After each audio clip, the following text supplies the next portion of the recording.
Madiba oedd i'w bobl ei hunan, ond roedd e'n arwr I bobl ledled y byd. A chanrif wedi enedigaethau, mae Nelson Mandela yn parhau I ysbrydoli ac I ysgogi.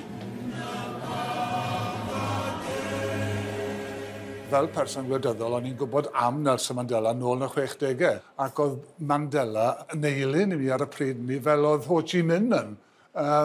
Felly oedd yn rhan o niwylliant gwleidyddol hi o'r 60au ymlaen. Oedd brwydr Mandela, nid yn unig brwydr De Affrica, oedd yn frwydr fyd-eang. Ac o'n i'n teimlo bod ni eisiau bod yn rhan o'r frwydr fyd-eang hynny. Naeth Nelson Mandela dysgu ni bod cariad yn ein hun o'n ni, a dwi wedi tyfu lan gyda'r gwers yna. Mae fe'n rhywbeth fi'n byw gyda pob dydd.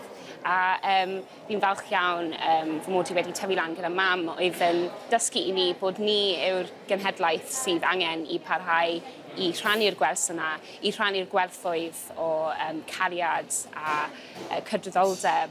A oedd mam yn gweld Nelson Mandela fel arwr, a mae'n hynod o bwysig I gael yr arddangosfa yma heddi, fel bod ni pobl ifanc yn gallu dysgu am beth wnaeth Nelson Mandela i'r byd. Felly ti'n dod yn rhan o'r mudiad yma. Yng Nghymru, roedd y mudiad hynny yn weithgar tu hwnt. Oedd Hanif Banji, oedd yr ysgrifennydd cyffredinol, o'n I ar bwyllgor y lleol ac yn y blaen, ac o'n i'n trefnu protestiadau, trefnu pob math o bethau'n lleol ac a thu hwnt. Ond yng ngwaith i'n bennaf oedd gwneud y gwaith celf. A felly oedd y sgiliad ganddo I fel artist, dyna pryd oedd yn mynd yn ddefnyddiol, dwi'n gwybod. Gan I sôn ambell I enghraifft, achos mae enghreifftiau hynod gyda ti yn yr arddangosfa yma.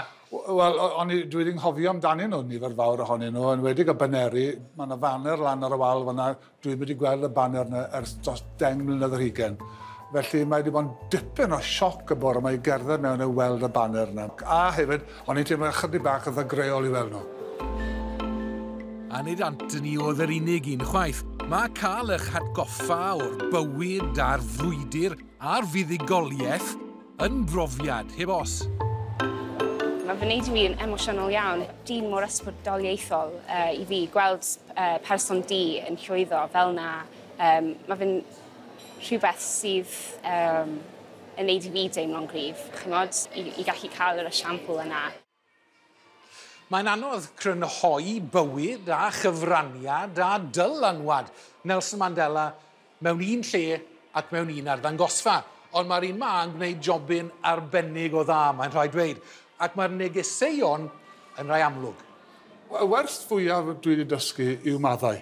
Oedd e'n digon o ddyn y byd oedd wedi maddu'r bobl hynny oedd wedi bod yn gas ac yn greulon iddo fe a'i deulu. A fi'n credu hwnna yw'r wers orau allwn ni ddysgu allan o'r profiad hyn.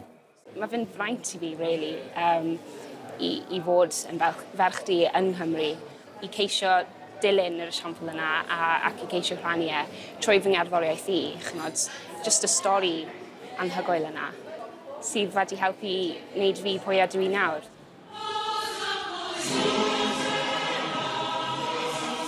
Beth mae rhaid I gofio, wrth gwrs, oedd y pethau hynny o'n i'n brwydro ni erbyn nôl yn yr 80au, ffasgiaeth oedden ni yn y bodoli yn De Affrica, mae'n ail ymddangos yn Ewrop nawr, a felly dyw'r frwydr heb orffen. Mae hi yn arddangosfa sy'n dilyn bywyd Mandela am ganrif gyfan mwy na lai. Mae'n arddangosfa werth I weld.